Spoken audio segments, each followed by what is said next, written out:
When night falls, residential block number 7 along the Riverside Road sinks into a silence so eerie it chills the bone. Min, his wife Han, and their little son had just moved in after years of saving enough to afford an apartment. The building dated back to the 1970s, built upon the ruins of an old military hospital from wartime. Locals still whispered that the land had witnessed countless tragic deaths. Wounded soldiers left untreated, bodies that could not be saved, and muffled cries that faded into the night of bomb and fire. Their new home was on the 3rd floor, down a long, shadowy hallway. The flickering yellow light bulbs sputtered, as though about to die out. The air reeked of mildew, damp concrete, and faint traces of disinfectant lingering for decades, a stench that pricked the skin of anyone who entered. Uneasy but determined, Min and Han convinced themselves it was just the unfamiliarity of a new place. That very first night, as the wind whistled through the cracks of the window, Little Un asked his mother, "Mom, why are there so many men in white coats walking in the yard?" Outside, there was only darkness, an empty courtyard with not a single soul. Han's heart lurched, pounding as she glanced down. From that moment on, their tiny apartment was no longer simply a home. It felt like an invisible door had opened to a blood-soaked past shrouded in shadows. On that first night in the old block, the family began sensing something strange. As the clock struck midnight, the room was swallowed by darkness, save for the pale yellow glow of the street lamp bleeding through the stained window. The mother, shifting in her sleep, suddenly heard an odd sound. Talk, talk, talk, as if someone were gently knocking on their decaying wooden door. First, she thought it was just the wind, but the knocking grew steadier, louder, more insistent. The father stepped out and opened the door. The hallway was pitch black, icy, and utterly empty. He returned, reassuring his wife and child it was only the wind, or perhaps a stray cat. But just as they drifted back to sleep, footsteps echoed faintly from the distance, slow, dragging. Clack, clack, clack, clack, like someone shuffling a pair of worn-out sandals across the cracked cement floor outside. The steps halted right at their door, lingered for a few seconds, then faded into the silence. The boy whispered, "Dad? Who's walking out there?" The father gripped his trembling hands tight but said nothing. The air thickened, heavy with the strange moldy odor seeping in, making it hard to breathe. And from that moment, they knew this home was anything but ordinary. As night fell, the block seemed to transform into another world.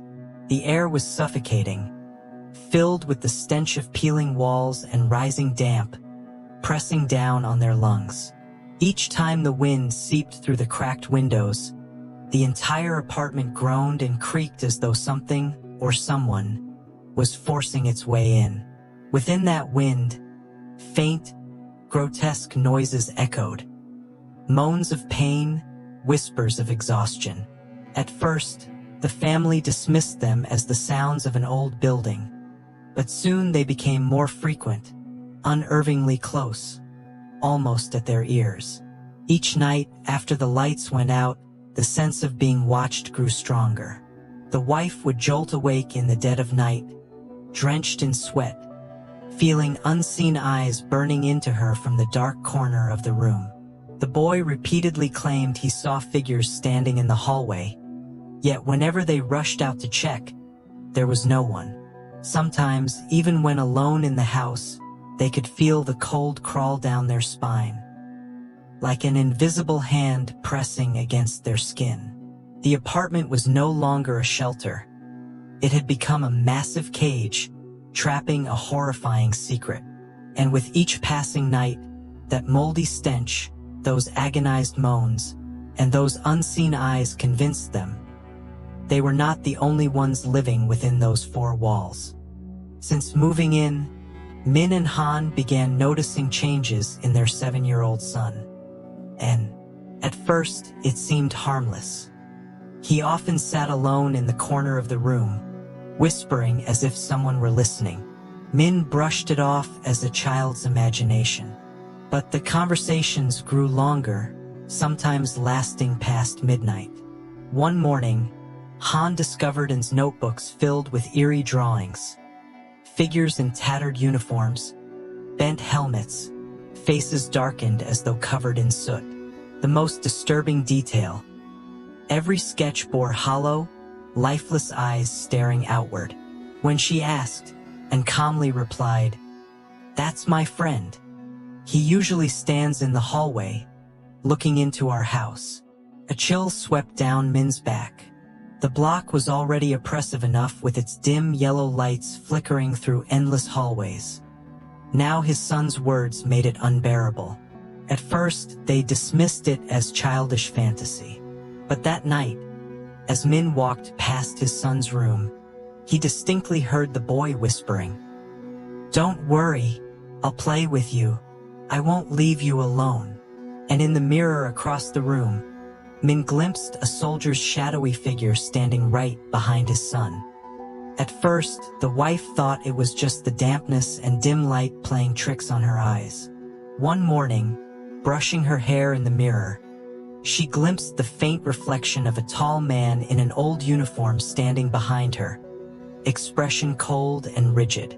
She spun around, but no one was there. She froze, heart racing, before convincing herself it was fatigue. But the visions didn't stop. On the rooftop while hanging clothes, she often felt eyes watching her. Once, she looked up and saw a figure at the far end of the hallway, motionless, face obscured, clad in a faded soldier's jacket. A blink later, he was gone. Yet her laundry swayed violently, as if someone had just touched it. A shiver of ice coursed down her spine as she fled inside. At night, she would jolt awake at the sound of boots stomping across the hallway. Steady, relentless, like soldiers marching. Each step seemed to echo from the war itself, pressing into her mind. When she told her husband, he only chuckled, insisting it was neighbors. But the fear only grew, for each time she looked into a mirror, that soldier appeared again, his hollow eyes haunting her soul. Sleepless nights drained her spirit, leaving her hollow-eyed, whispering to herself. Were they sharing their home with a restless spirit that had never found peace? One restless night, Min decided to uncover the truth.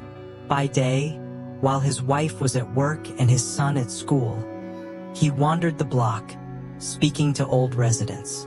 They only smiled vaguely, avoiding answers. His curiosity led him to the basement, long sealed off and forgotten. After much searching, he found a rusted key. When the door creaked open, a foul stench of mold and iron rushed out, suffocating him. Inside were decayed metal racks, broken stretchers, and rotten files. Shaking, he flipped through the damp papers, barely legible. The words read, "Military Hospital 107 Ward for Critical Soldiers." Deeper in, he uncovered another file describing how, during the fiercest battles, many soldiers died here. With no means of transport, they had been buried beneath the very ground. Min froze, skin crawling. For a fleeting second, he thought he heard faint groans seeping through the cement floor. Back in his apartment, clutching the files, his heart pounded. Then, in the wall mirror, he saw the bloody figure of a soldier behind him, eyes heavy with sorrow. He spun around. Nothing. But Min knew then. They were living on ground haunted by souls who had never been freed. One stormy night, strange metallic sounds rattled through the block, like chains being dragged. While soothing her son, the wife panicked when she realized his bed was empty. He was gone. The creak of a door echoed from the hallway. Terrified, she cried out and ran after him. Min, flashlight in hand, scoured every corridor and room. Outside, weeds swayed in the storm as though groaning in pain. They saw their son moving slowly toward the old sealed bunker, an entrance covered for decades.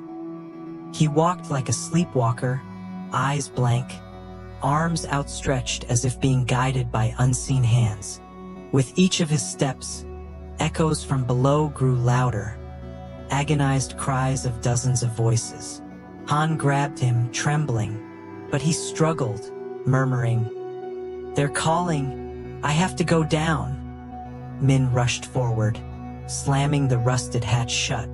It rattled violently, as though fists from below pounded against it. The family huddled together, shaking, as the wind howled through the cracks, carrying with it desperate cries from the past. Terror reached its peak. They realized this block was no ordinary dwelling. It was the border between the living and the trapped souls of the dead. In their panic, the family followed faint sobs of their child to the backyard, where weeds concealed another rusted hatch. Min, trembling, tore away vines and forced it open. A blast of icy air surged out, carrying the stench of rot long buried. Flashlights pierced the darkness and froze. The bunker was cramped, damp, suffocating. Scattered on the ground were shards of bone, torn uniforms, rusted helmets. Han clutched in tightly, shaking uncontrollably. Suddenly, the boy's voice deepened, unnatural, chilling. "They've never been released." His tone echoed unnaturally, freezing their blood. Min's beam revealed crude carvings on the walls. Names, dates, desperate pleas scratched in haste. This was no mere storage. It was a mass grave. These soldiers had died without burial rites, their souls trapped for decades. The air grew unbearably heavy. Then, from the darkness came groans, dozens of them, mingled with footsteps shuffling in circles. Their flashlight flickered and died. The bunker plunged into pitch-black silence, leaving the family surrounded by restless souls. In despair, the family sought help from a renowned exorcist in the neighboring village. The moment he stepped into the yard, he frowned, declaring the place suffocating with an energy unlike any normal home. He set up an altar, lit incense, and began chanting.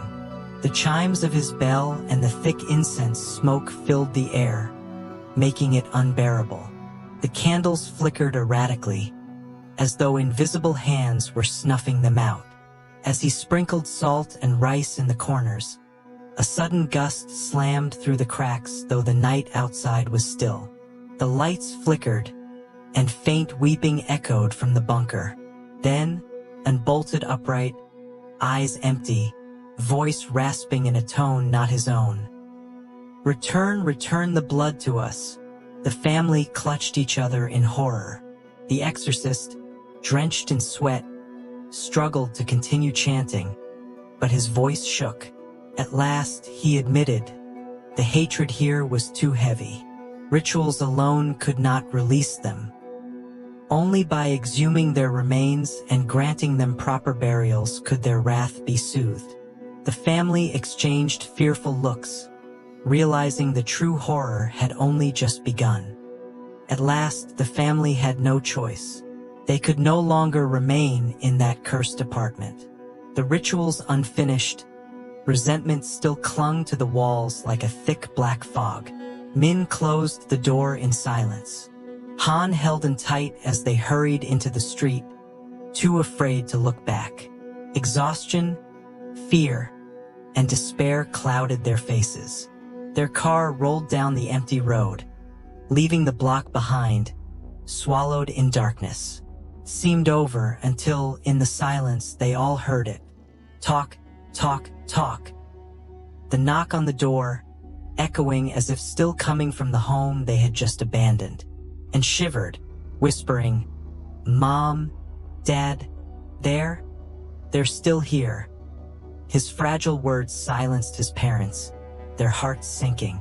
In the endless night, the old block stood still. Yet in that silence, unseen eyes seemed to follow, waiting, forever yearning for justice never granted. The story ends, leaving only a chilling question. Had the family truly escaped the ghosts of the past? Or would those restless souls continue to follow until their pain was finally avenged?